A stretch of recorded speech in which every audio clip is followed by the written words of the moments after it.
nous sommes en guerre. L'idée, c'est de marier la science et la culture. Bonsoir à tous. Bienvenue, cher public, à notre jeu débat. S'interroger sur le sens, je pense que c'est assez essentiel. Je crois que c'est une question importante, effectivement. Comment imaginez-vous le monde de demain ? Mais si on imagine autre chose ? Le monde, par défaut, va pas forcément dans la bonne direction. Il faut accepter de sortir de ce qu'on sait. On va revenir un petit peu sur tout ça. Et tout cela se fera bien sûr avec un souci de rigueur, de scientificité et d'originalité. Alors, merci Samia. Alors, je remercie beaucoup le Festival des idées de nous accueillir aujourd'hui pour parler d'un sujet qui me semble particulièrement important lorsqu'on parle des nouvelles normalités. Donc, aujourd'hui, je vous propose qu'on parle des femmes et de leur place dans la société. Alors, pendant la pandémie, pour parler de l'actualité, on a loué les sacrifices des infirmières, des aides-soignantes et autres travailleuses du soin. De manière plus générale, on accuse le patriarcat en ce moment de tous les maux, y compris de dégrader l'environnement, par exemple. Et la question que j'ai envie de poser aujourd'hui, c'est est-ce que les femmes sont pour autant innocentes en tout point ? Est-ce que les femmes sont plus morales que les hommes ? Est-ce qu'elles sont l'avenir de l'humanité ? Et faut-il absolument sacraliser le féminin pour déconstruire les stéréotypes de genre ? Enfin, le féminisme doit-il se penser comme un humanisme à visée universelle ou bien s'ouvrir aux revendications de minorités comme celles des LGBT+, ou encore des minorités ethniques ? Au fond, la question qui se pose aujourd'hui, c'est de savoir ce que défend ou qui défend le féminisme d'aujourd'hui. Est-ce que ce sont des femmes ? Est-ce que ce sont des valeurs ? Et si oui, lesquelles ? Alors, pour répondre à ces questions, je vous propose d'écouter deux intellectuels que tout oppose a priori. Alors, Sandra Laugier... A priori, puisque vous vous rejoignez sur de nombreux points, on va le voir. Donc Sandra Laugier, vous êtes philosophe, professeure à l'université Paris 1 Panthéon-Sorbonne. Vous êtes l'auteur de nombreux livres. Vous êtes spécialiste de ce que vous appelez l'éthique du care, l'éthique du soin. Vous allez nous l'expliquer. Vous avez écrit de nombreux ouvrages sur le care, sur la démocratie ou encore sur la philosophie vue à travers les séries. Votre dernier ouvrage qui a fait du bruit, c'est un petit tract de chez Gallimard que je montre ici, que vous avez publié avec Najat Vallaud-Belkacem. Il s'intitule « La société des vulnérables, leçon féministe d'une crise » et vous nous expliquez dans ce livre comment et pourquoi, lors de cette crise, les femmes ont été à la fois éjectées de la sphère publique, puisqu'on leur a très peu demandé leur avis, alors même qu'elles étaient en première ligne face au virus. Peggy Sastre, vous êtes docteur en philosophie des sciences, essayiste, vous êtes spécialiste de ce que vous appelez, en tout cas vous défendez ce que vous appelez un névo-féminisme, un féminisme qui s'inspire, ou en tout cas qui prend en compte les stratégies adaptatives de notre espèce. Donc concrètement, comment est-ce que nous, les femmes, avons tendance à nous comporter, alors pour caricaturer un peu comme des femmelettes, dans le but de pouvoir nous reproduire. Alors, on vous a beaucoup attaqué, alors je pense qu'il y a énormément de féministes qui vous qualifieraient de non-féministes. Vous êtes l'auteur de... vous allez nous expliquer pourquoi vous l'êtes néanmoins. Vous êtes l'auteur de nombreux livres, comme par exemple le dernier, La haine orpheline, ou comme d'autres, comme par exemple celui qui nous concerne peut-être plus aujourd'hui, un ouvrage au titre provocateur, La domination masculine n'existe pas. Alors, je vous propose qu'on commence, et j'en profite pour rappeler à tous nos auditeurs que vous pouvez et que je vous encourage à poser vos questions sur le chat à tout moment, et que nous garderons du temps pour les questions à la fin du débat et éventuellement pendant.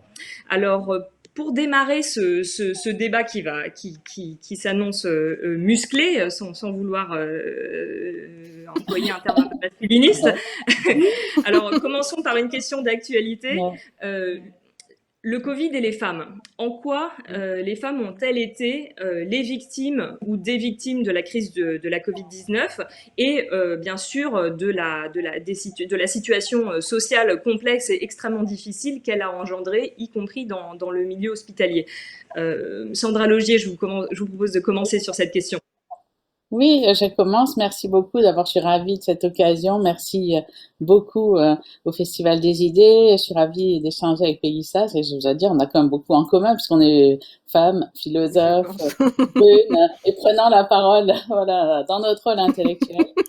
Et par ailleurs, bien sûr, pour moi, cette crise du Covid a évidemment mis en valeur le rôle des femmes. D'ailleurs, pour moi, c'est une satisfaction aussi qu'on ait vu tout d'un coup, tout le monde s'en est rendu compte, à quel point le travail des femmes, et je crois qu'il s'agit pas du tout d'idéaliser les femmes ou de considérer qu'elles sont merveilleuses, puisqu'il s'agit vraiment de questions professionnelles de travail, que le travail des femmes, comme d'ailleurs ça a été dit par Christiane Taubira, très bien, c'est vraiment les femmes qui font tenir la société et elles ont réussi pendant cette période, en effet, à assurer à la fois la vie quotidienne, que ce soit dans le travail de caissière, d'aide-soignante, enfin tout un ensemble de professions qui ont été vraiment cruciales, même si des hommes aussi ont assuré aussi ce travail dans ces professions. Et puis elles ont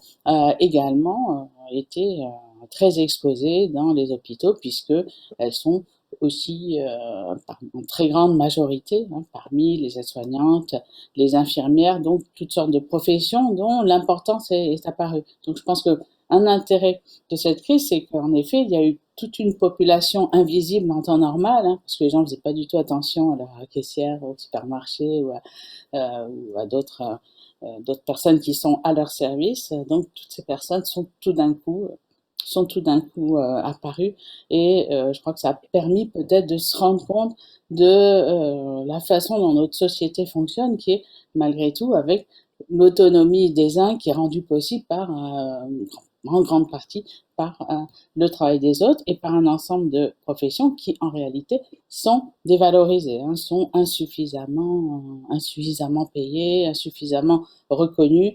Il y a un peu de travail qui a été fait depuis pour les mieux payer ces personnes. Il y a eu un débat, mais qui s'est limité à certaines professions hospitalières et qui n'a pas du tout en fait mis en question cette espèce de hiérarchie implicite de ce qui est important dans notre société.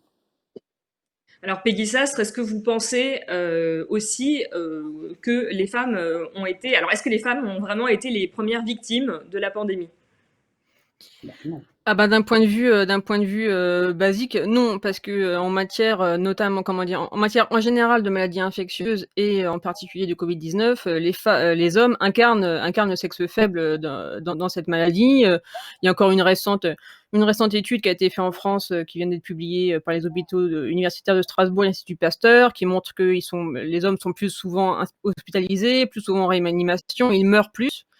Et quand ils sont contaminés par le virus, ils perdent plus rapidement que les femmes leurs anticorps protecteurs.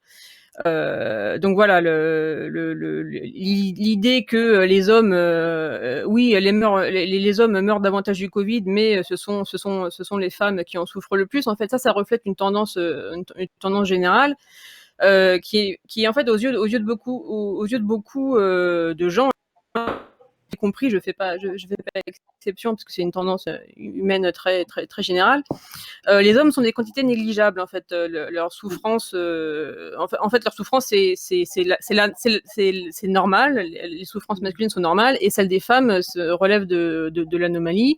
On se préoccupe plus du sort des femmes que celui des hommes et ça m'a fait penser, il y a deux citations que j'aimerais citer. Donc c'était une de Alozea Inyumba, qui est une femme politique rwandaise très importante, parce qu'elle a notamment été ministre de l'égalité des sexes et secrétaire exécutive de la Commission nationale pour l'unité et la réconciliation.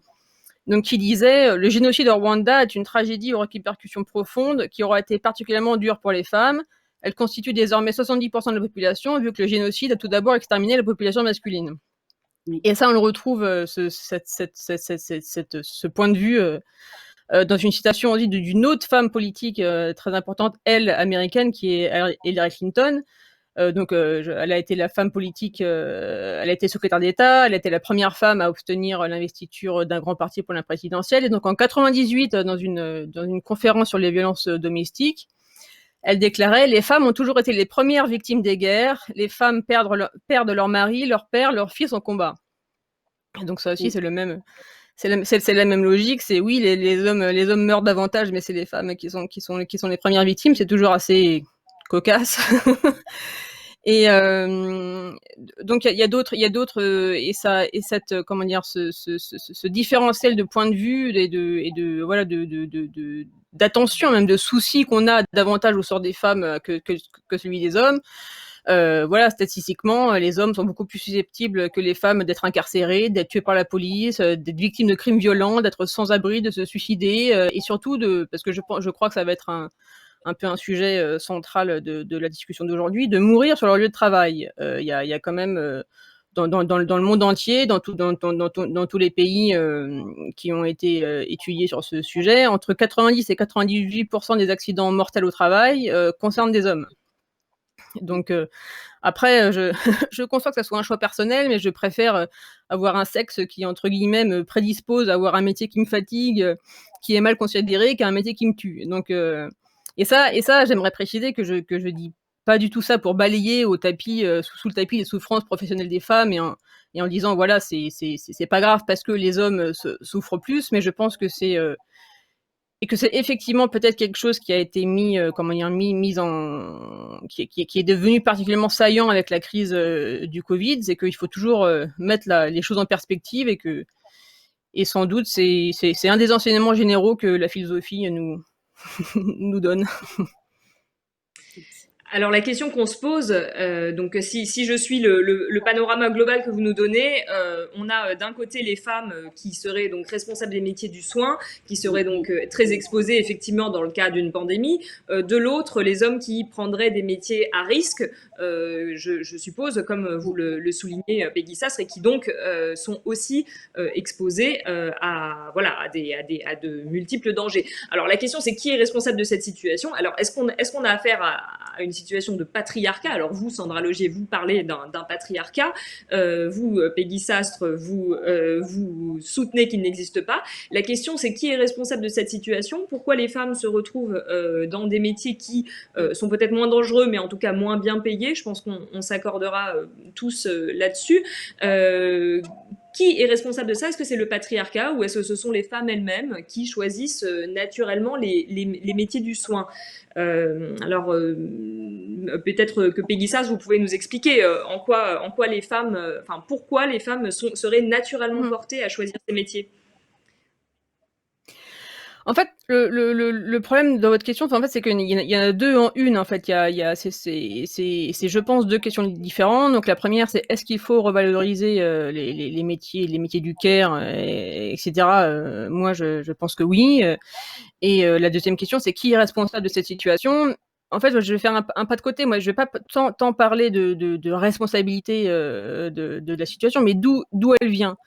Donc on connaît l'explication féministe assez classique qui en fait qui dit justement que ce sont des facteurs sociaux patriarcaux qui poussent les femmes à rester à la maison, à s'occuper davantage de leurs conjoints, de leurs enfants, etc. Et donc par extension d'être davantage dans des métiers avec proximité à autrui, avec le care, enseignement, etc.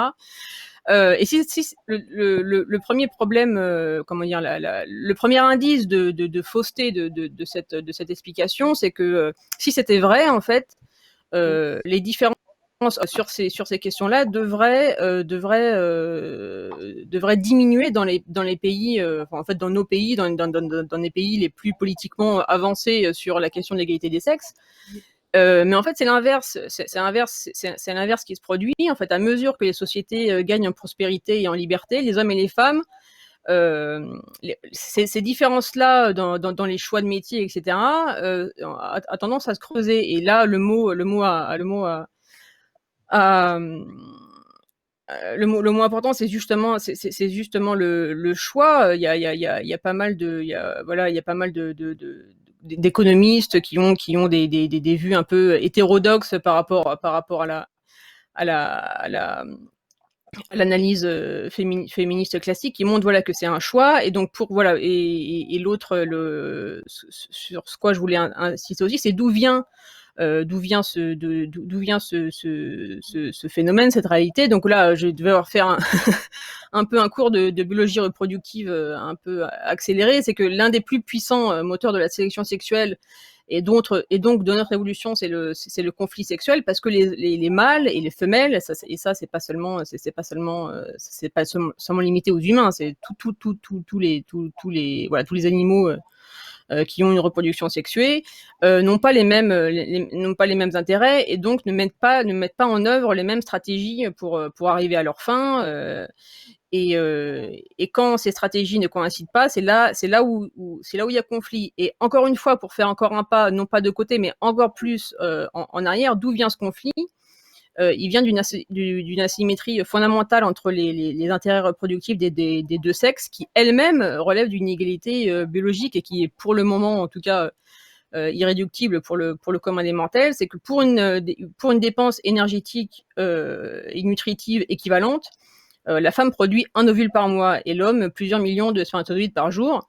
Et ça s'arrête pas là, en fait. Quand un ovule et un spermatozoïde se rencontrent, la femme a 9 mois de gestation interne qui sont très dangereux. Enfin, je veux dire, aujourd'hui, on a beaucoup progressé justement grâce à la médecine et tout, mais la grossesse reste un des dangers les pires pour les femmes.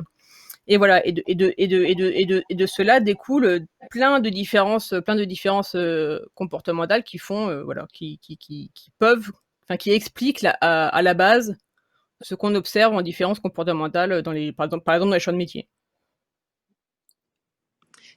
Et Sandra Logier, est-ce que vous pouvez nous expliquer en 2 mots ce concept de care et quelles activités ça recouvre, et en quoi ça peut être contradictoire avec nos valeurs d'aujourd'hui? Le care contradictoire avec nos valeurs? Pourquoi les activités du soin sont négligées et plus mal payées dans une société dominée par peut-être des valeurs de production, éventuellement des valeurs d'idées. D'accord, c'est ces valeurs-là, mais qu'on partage peut-être pas toutes ici. Bien sûr. Bien sûr, je voulais simplement revenir aussi sur cette question de l'inégalité et du patriarcat, puisque il n'est pas question en fait de dire que qui que ce soit va être responsable individuellement des inégalités. Le patriarcat est une situation historique, ancestrale, et qui a un petit peu la base en fait aussi de l'éthique du care, qui va en effet critiquer une situation historique qui a pour l'essentiel maintenu les femmes à la maison dans l'univers domestique, un univers qui a été considéré comme moins important que la vie publique. Donc c'est vraiment une situation dont personne n'est responsable en particulier, mais certainement pas les femmes, puisque c'est pas un choix que rester à la maison ou de choisir des professions, d'aller dans une profession sous-payée, puisque les gens font ce qu'ils peuvent et prennent les emplois qu'elles peuvent. Donc là, il y a vraiment une situation d'inégalité globale, et c'est ça qui m'intéresse. Bien sûr, après, il peut y avoir des données biologiques par rapport aux différents comportements, mais je pense pas que ça soit pertinent pour analyser ce qui se passe en ce moment, qui est en effet que les professions, un certain nombre de professions, sont très majoritairement féminines, avec près de 80% de femmes donc dans ces professions sous-payées, que ce soit donc les aides-soignantes ou les femmes de ménage, etc. Et là, il n'y a pas donc de justification à cela. C'est simplement que effectivement, lorsque une profession est dévalorisée, elle va être majoritairement féminine, et c'est effectivement dû à cette situation en fait inégalitaire. C'est pour ça que je parlais du patriarcat. Ensuite, bien entendu, la notion de care, elle va être fondée sur l'idée qu'il faut valoriser en effet des attitudes et du travail d'attention à autrui. C'est ça en fait le care. C'est vraiment à la fois une analyse féministe qui consiste à dire que attention, on dévalorise ces professions parce que elles sont en fait essentiellement féminines, et donc à cause de cela, en fait, on va les trouver, on va considérer que c'est pas la peine de payer pour quelque chose qui peut être assuré gratuitement, hein, donc au départ c'est cela, et puis il y a aussi en effet valoriser tout ce qui est attention à autrui, travail pour les autres et voilà, toutes les personnes dont nous dépendons dans notre quotidien. Et pour citer votre co-autrice Najat Vallaud-Belkacem, je vous ai entendu en interview toutes les deux, donc ancienne ministre de l'Éducation nationale, elle défend l'idée, ou en tout cas espère qu'avec la crise, on pourrait enfin se rendre compte de l'importance de ces professions. Et elle note que jusqu'ici, la théorie du care, enfin, l'éthique du care était considérée entre guillemets comme un truc de bonne femme, pour la citer, et que enfin on devrait s'intéresser à ces professions, mais que néanmoins, quand on observe ce qui s'est passé pendant la crise, on n'a pas l'impression que ce sont les métiers du care qu'on a cherché à mettre en valeur en tout premier lieu, voire au contraire qu'on aurait favorisé d'autres secteurs plus masculins. Est-ce que vous le confirmez? Je crois que, bien entendu, hein, la crise, de toute façon, a vraiment visé les femmes au plan social. Je suis complètement d'accord avec ce qu'a dit Ahmed Peggy, qui est de dire que les hommes ont été très souvent victimes de la maladie, en majorité, hein, on est pratiquement, presque à 60%, mais de fait, au plan du coup des victimes du coût social, c'est vrai que beaucoup de femmes ont perdu leur emploi, ont dû rester à la maison, et c'est vraiment, là aussi, il y a une étude récente qui a montré que c'est les femmes qui ont essentiellement assuré les tâches domestiques, les tâches de s'occuper pour s'occuper des enfants, etc. Donc, il y a eu vraiment une situation plus difficile pour les femmes, en fait, au plan des conséquences sociales. Et ensuite, hein, bien sûr, l'idée, c'est de savoir quels sont les secteurs qui sont importants, qui sont majeurs dans une société, en fait. Et c'est vrai que le secteur qui est, en effet, globalement, du care au sens large, hein, que vous disiez aussi, l'éducation, le soin, en fait, tout ce qui est service public. Et là, c'est vrai que ça concerne pas du tout seulement les femmes, hein, c'est vraiment le service à la société qui sont globalement dévalorisés. Et on a donné la priorité effectivement à des secteurs comme l'aviation, l'automobile. Fallait vraiment aider l'industrie et pas du tout spécialement donc à tout ce qui est secteur de service. Donc l'idée qu'il y a dans l'éthique du care, c'est vraiment que tous ces secteurs sont dévalorisés parce que ils sont en réalité associés aux femmes, pas parce que les femmes iraient d'elles-mêmes dans ces métiers, mais parce que en fait ils sont considérés comme ce qu'on tient pour acquis, en fait, comme soutien de la part des femmes, mais de même qu'on tient beaucoup de choses pour acquises des hommes, hein, je suis d'accord, mais là, pour cet aspect-là, en effet, il y a vraiment une forme donc de dépendance par rapport à toutes sortes de personnes qui sont en effet en première ligne et qu'on va considérer comme voilà, là, sont là un petit peu de façon acquise et automatique, hein, au service des autres. Et c'est vrai que on est quand même dans une société où effectivement beaucoup de femmes sont dans ces professions de service où donc elles sont au service des autres personnes. Et alors, est-ce que ce que Peggy Sastre appellerait une propension naturelle, par exemple, à l'empathie, est-ce que ça fait des femmes des êtres plus moraux, est-ce que la morale a un sexe, pour citer une expression de Carol Gilligan, qui est une des théoriciennes du care? Et est-ce que, si on essaye de rapporter ça à la question de la place du féminisme aujourd'hui, est-ce que c'est, entre guillemets, une bonne stratégie pour le féminisme que d'essentialiser des valeurs qu'on considérait comme féminines? Et est-ce qu'on risque pas aussi, au contraire, d'enfermer les femmes dans des stéréotypes de genre, Sandra Logier?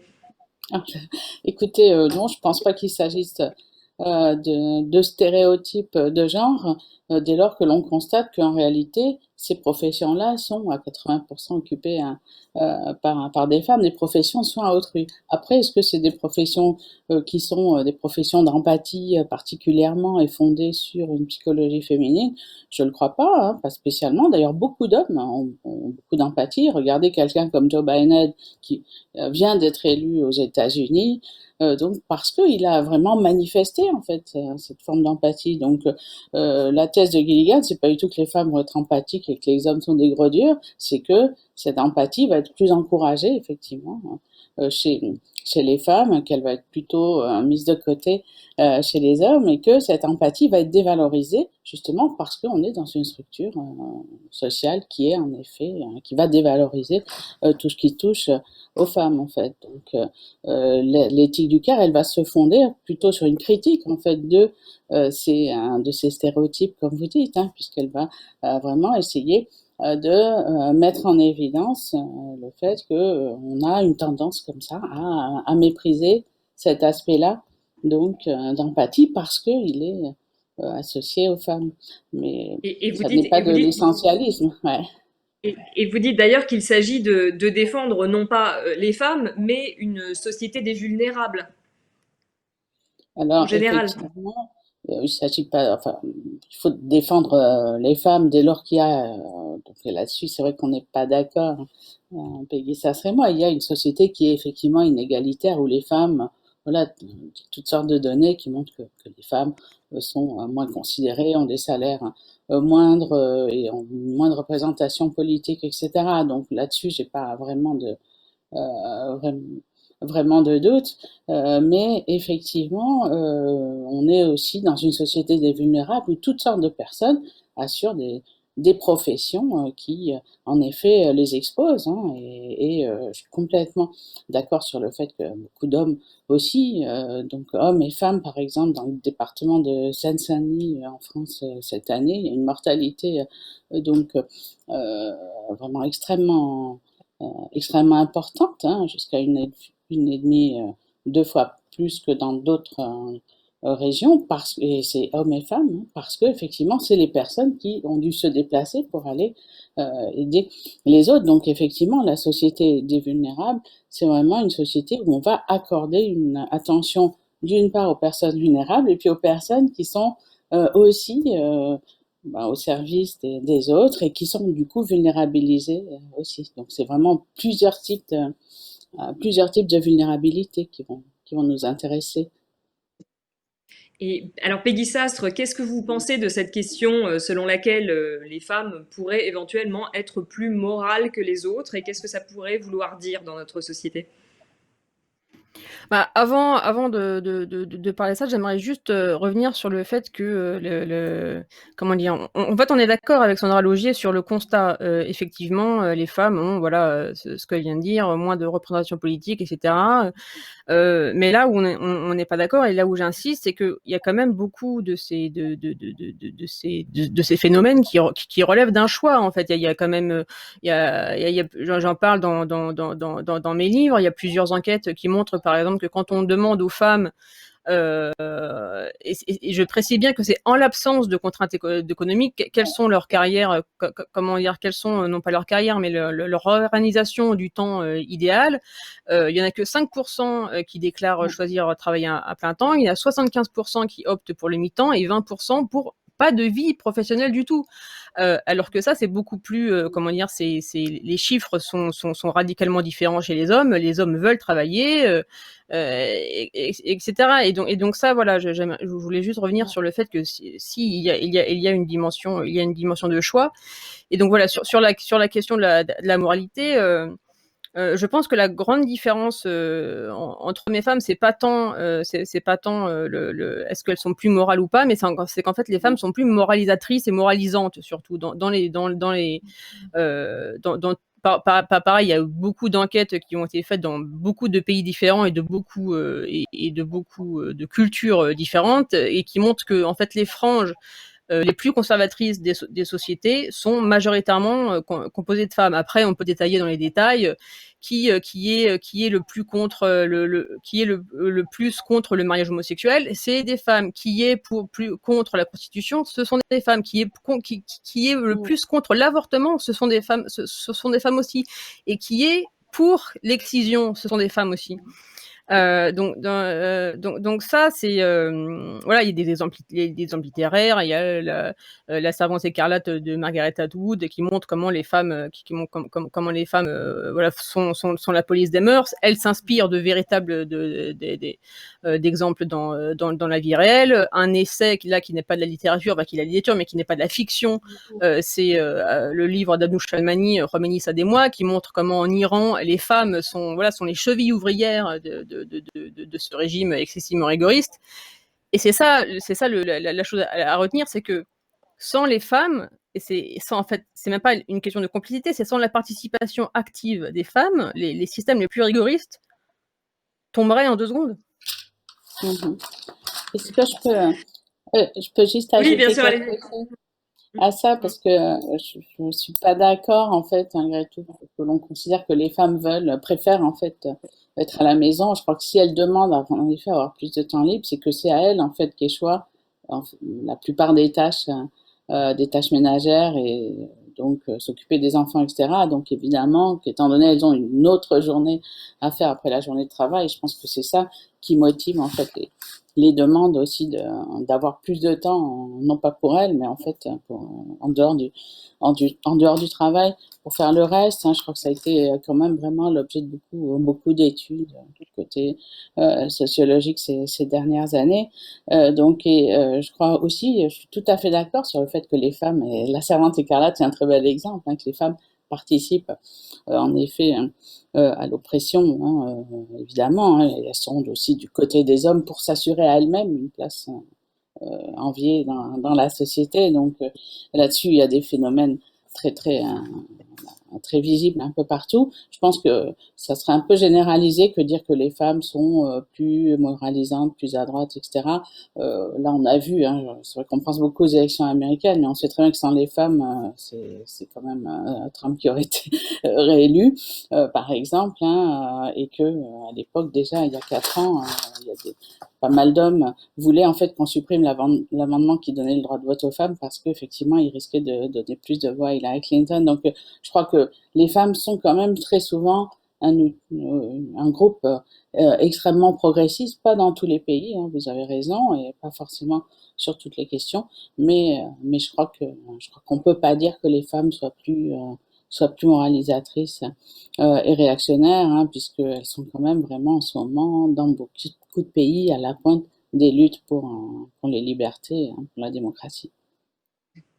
Alors, il y a une dernière question que j'aimerais vous poser, et je vois que dans les questions du public, c'est un sujet qui est soulevé également.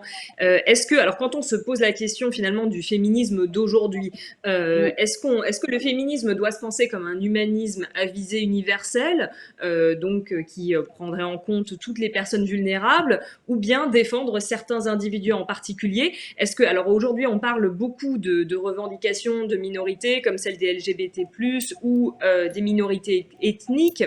On parle beaucoup d'inclure dans le féminisme différents groupes selon le principe de l'intersectionnalité que vous allez nous expliquer. Il y a notamment tout un débat autour de l'inclusion des transgenres à l'intérieur du féminisme. Est-ce que le féminisme entre guillemets originel, qui défend les femmes au sens traditionnel du terme, ne risque pas de se diluer dans ces luttes? Sandra Laugier. Alors, je ne sais pas ce que c'est que le féminisme traditionnel.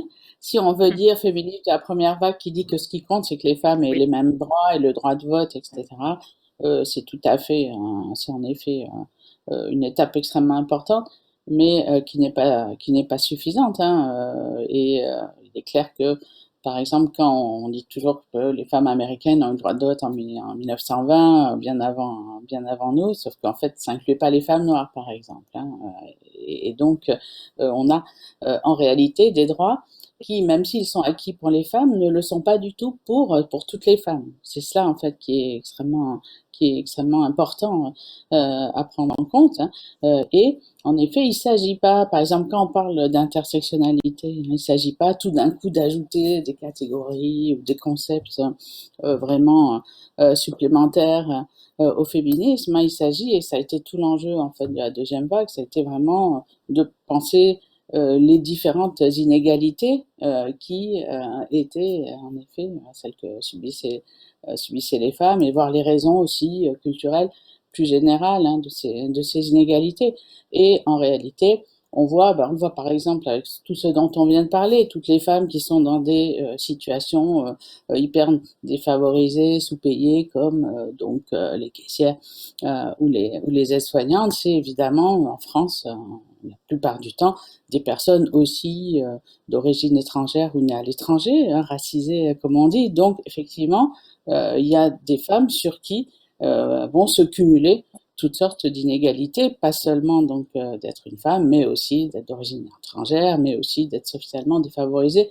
Et c'est juste ça, l'intersectionnalité. Hein, en fait, c'est de dire qu'il y a donc un cumul de ces catégories qui va frapper particulièrement des personnes et donc et bon, également des hommes noirs ou d'origine étrangère vont subir aussi toutes sortes d'injustices. Donc c'est vraiment cela. Et donc le féminisme, ça va être vraiment de se battre pour l'égalité. Hein, là-dessus, je pense qu'on est tous d'accord, et se battre pour l'égalité de toutes les femmes. Et du coup, bien sûr, il faut aussi se battre pour l'égalité en matière de droits sexuels, en fait. Et donc, des personnes hétérosexuelles aient les mêmes droits que les personnes homosexuels, trans, pour en effet arriver à chaque fois à être traités correctement et pas être considérés comme des citoyens de seconde zone en fait. Donc c'est vraiment en fait le passage du féminisme à une question de droit qui est extrêmement importante et qui l'est toujours, hein, parce que beaucoup de femmes n'ont pas de droit du tout dans beaucoup de pays, hein, en fait une analyse des différentes sortes d'oppressions qui vont être subies, et cette oppression, évidemment, elle peut intégrer, elle intègre aussi l'oppression que vont subir des groupes sexuels comme les trans. Donc en réalité, il ne s'agit pas de diluer le féminisme, puisque le féminisme, qu'est-ce que c'est? C'est pas se battre pour les femmes seulement pour ça, c'est se battre bien sûr pour l'égalité. Cette égalité, elle n'est pas acquise encore en fait. Alors Peggy Sastre, sur cette question de l'intersectionnalité, alors je vois que j'ai un retour, je ne sais pas pourquoi. Sur cette question de l'intersectionnalité et du féminisme inclusif, j'en profite pour citer deux questions qui s'affichent et qui sont pertinentes pour cette question aussi, vous allez le voir. On nous demande dans le chat, première question, ne vit-on pas un backlash dans le féminisme queer qui exclut et violente les féministes radicales? Vous allez nous expliquer ce que c'est au nom de l'inclusivité. Et deuxième question, peut-on s'auto-déclarer femme ou noire en ignorant la corporéité spécifique aux femmes et à la socialisation genrée? C'est moi qui réponds. Moi, j'aimerais quand même revenir sur les questions. Moi, en fait, ce qui me dérange dans la façon de voir les femmes, les hommes, c'est qu'en fait, c'est très simpliste. Pour rebondir sur l'exemple électoral. Effectivement que les femmes noires ont eu le droit de vote après les femmes blanches aux États-Unis, mais comme les hommes militaires ont eu le droit de vote après les femmes françaises. Donc c'est toute cette diversité, moi, qui vraiment qui m'intéresse, cette variabilité qui, je trouve, est un peu trop enfin c'est pas un peu trop, est vraiment effacée dans ce genre de discours. Typiquement, si on veut reprendre le vote Trump en 2016, plus de 53% des femmes blanches ont voté pour Trump. Ouais, cette année, il a perdu. En fait, il il a gagné des voix dans toutes les catégories sociodémographiques, sauf les hommes blancs. Donc il en a gagné chez les Noirs, chez les Hispaniques, etc., et chez les LGBT aussi. Ce découpage, en fait, voilà, cette notion que les femmes seraient voilà, principalement progressistes et tout, je trouve, voilà, elle est simpliste, et en plus elle est contre, elle se heurte à des réalités mesurées. Et donc sur l'intersectionnalité, moi ce qui me gêne, c'est le côté double discours, parce que sur la face, comment dire, l'apparence a l'air très bien, c'est effectivement, voilà, pour les droits des minorités, etc., et des femmes. Les femmes ne sont pas une minorité. Mais en fait, matériellement, c'est pas ça qui se passe. Ce qui se passe, c'est que ce sont des théories, ce sont des systèmes de pensée qui accentuent en fait des identités fixes, dont c'est pas par exemple comme une identité sociale, riche, pauvre. Il y a beaucoup plus d'empathie, il y a beaucoup plus d'empathie possible quand on parle de différences sociales.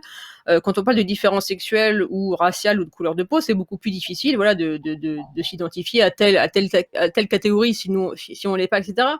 Et c'est pour ça que ce qu'on voit et ce qu'on commence à voir dans les pays anglo-saxons, et ça commence aussi en France, et c'est ça qui me préoccupe avec l'intersectionnalité, c'est que ça produit une balkanisation de la société, en fait, et ce sont des graines de guerre civile qui me préoccupe énormément, parce que justement, là où il y a backlash, c'est qu'il y a backlash en fait sur tous les progrès, justement les progrès sociétaux, etc., qui ont été permis de haute lutte par les combats antiracistes, féministes, etc., et qui sont aujourd'hui remis en question, parce que en fait, ces théories-là, en fait, voilà, ça balkanise la société, ça accentue les tensions, etc. Et qui va rafler la mise? C'est les autoritaires de droite, quoi. Alors, je suis pas trop Allez-y, d'accord. Sandra, allez-y.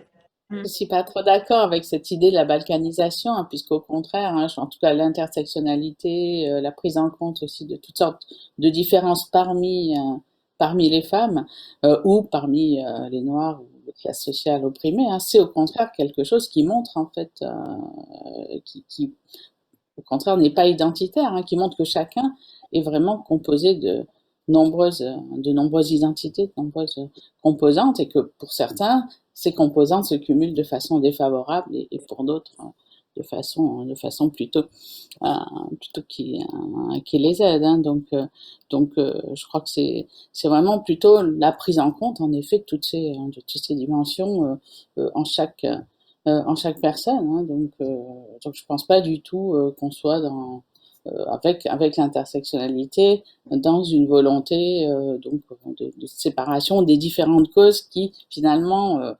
défavorisent des personnes spécifiques. Mais donc s'il y a un backlash, c'est bien possible, hein, parce que c'est vrai qu'il y a constamment des résistances très fortes au féminisme, hein, puisqu'on est quand même dans des sociétés voilà, dominées par les hommes, et donc on est constamment en train de aussi donc d'être toujours très très choqué, très critique par rapport à des formes de féminisme radical, hein, depuis le début. Il y a toujours, on dit toujours que des femmes vont exagérer, vont être excessives, et on dit ça depuis le début en fait, hein, des luttes féminisme, des luttes du féminisme. Et je crois que au contraire, en réalité, ça fait partie à la fois du féminisme d'aller de l'avant et parfois de choquer, hein, d'avoir l'air excessif, et ça fait aussi partie des sociétés patriarcales de toujours résister en fait au discours et aux actions féministes. Il y a une dernière question posée sur le chat qui, je pense, reprend assez bien cette question que vous vous posez, qui est que veut dire les femmes concrètement, et peut-on réellement considérer les femmes comme un groupe social homogène vivant les mêmes expériences, entre parenthèses femmes noires, ouvrières, Voilà, donc c'est évidemment la question de l'intersectionnalité, mais c'est aussi par exemple la question de l'inclusion ou non des personnes transgenres. Alors ça peut faire penser à deux affaires récentes, par exemple l'affaire Mila, qui pourrait poser la question d'une opposition entre des valeurs féministes queer et des valeurs et en l'occurrence un clash qu'on a vu avec par exemple les populations musulmanes qui se sentent offensées par les déclarations de cette jeune fille en ligne, ou encore l'affaire J.K. Rowling sur la question de la définition des femmes comme étant soit des femmes au sens traditionnel du terme, pardonnez-moi, mais voilà, des femmes qui n'ont pas changé de genre, ou bien incluant les transgenres et qui devraient, par exemple, concerner toutes les personnes avec menstrues, comme diraient les adversaires de J.K. Rowling. Peggy Sass, peut-être si vous avez envie de réagir à cette question. Oui, dans l'affaire Mila, c'était assez, comment dire, c'était assez, ça fait partie de ces affaires en fait où le caractère pernicieux des théories qui effectivement peuvent paraître très jolies et très gentilles et très progressistes sur le papier. Comment est-ce que concrètement elles s'incarnent et voilà, et c'est dans les incohérences qu'on voit le caractère pernicieux. Donc l'affaire Mila, moi, c'était, enfin, je suis pas la seule à l'avoir dit. Il y a eu quand même un silence assez assourdissant des féministes françaises les plus en vue sur cette question-là. Même si je suis complètement contre d'inférer des choses, comment dire, de déduire n'importe quoi sur ce que les gens ne disent pas, mais là c'était quand même très voilà, très assourdissant. On a beaucoup dit que l'affaire Mila c'était un peu une affaire Salman Rushdie sur les réseaux sociaux. Moi je vois aussi, j'analyse ça aussi comme une nouvelle affaire Cologne. C'est-à-dire que tout le monde se tait, et notamment à gauche, sur attention, il faut pas, parce que on nous a appris que les musulmans, en plus, ça aussi c'est une question, c'est aussi très pernicieux, c'est de faire de l'amalgame entre les extrémistes, les islamistes et les musulmans. Et ça c'est une stratégie de, voilà, c'est en fait on donne du grain à moudre aux islamistes de penser ça. Voilà, à Cologne c'était pareil. Il y a eu 2000 agressions, plus de 600 plaintes. À 99%, les hommes impliqués dans les agressions étaient de culture musulmane entre guillemets. Mais le dire, et encore aujourd'hui, le dire aujourd'hui, il y a une féministe qui est vraiment, on peut pas la taxer de ne pas être féministe, qui est Alice Schwarzer. En Allemagne, qui est voilà qui était amie avec Simone de Beauvoir. Enfin bref, c'est pas le sujet. Voilà, c'est une féministe très traditionnelle entre guillemets, et elle s'est fait défoncer par une partie de l'opinion publique, parce que elle a rappelé que Cologne c'était un problème. Voilà, c'était un problème de clash de civilisation, quoi. Sandra Laugier, on a vraiment plus qu'une minute, donc je vous laisse réagir très rapidement et ensuite. Pour dire que je suis d'accord avec ce qui a été dit, hein, on dit toutes les deux d'ailleurs, et qui a été dit dans le chat, que bien sûr on peut pas dire les femmes au sens où effectivement c'est pas un groupe homogène, et c'est aussi pour ça qu'il y a besoin d'intersectionnalité, c'est que aux femmes, à la caractéristique femme s'ajoutent toutes sortes d'autres éléments, et je crois que ça c'est vraiment très important, et qu'il y a aussi des inégalités très fortes entre femmes, hein, aussi, avec des femmes qui sont au service d'autres femmes, hein. Certains, dans les questions, se demandent si le rapport, la question du care à travers le monde, mais c'est vrai qu'il y a plein de femmes, donc des pays du Sud, qui sont au service des femmes du pays du Nord, et ça c'est un élément d'inégalité qui est extrêmement important, et vraiment l'intersectionnalité, ça sert en effet à prendre en compte tous ces facteurs, et c'est peut-être ça.